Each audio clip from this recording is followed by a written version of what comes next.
आगक उपराष्ट्रपति निर्वाचन एवं समस्त मनरे से गोटे प्रश्न जे बिजु जनता दल कहा सपक्ष निजर भोट देव एनडीए सपक्ष प्रार्थी को भोट देव ना इंडिया मेंट जो प्रार्थी को आनी उपराष्ट्रपति प्रार्थी हिसाब से भोट देव ना यही भोट रु से निजक अलग रख भोट देव ना या भिन्न भिन्न चर्चा एवं आलोचना है जे यहाकु नेकरी नवीन पट्टनायक पाखक प्रधानमंत्री नरेंद्र मोदी फोन कले,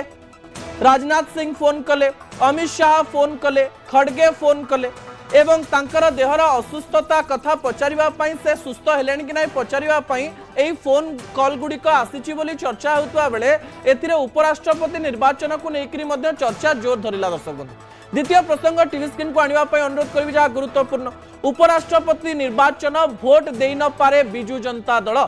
कौन पाई ए प्रसंग को लेकर आलोचना होउछि कहा जाउछि जे बिजु जनता दल वाकफ बिल रे विवेकानुमोदित भोट दवा कथा कहिबा परे सामान्य द्वंद्व रे रहिछि एवं बिजु जनता दल अनेक नेता कहि सारिचंती जे केंद्र रे जदि एनडीए सपक्ष रे आमे मत देउछु अर्थात आमे जदि देखि पारुछु आगको विकास हवार अछि किमा देशर मंगल हबो ताले आमे तांकु सहयोग करिवु किंतु एही समय राज्य रे मुख्य विरोधी दल रे रहिछि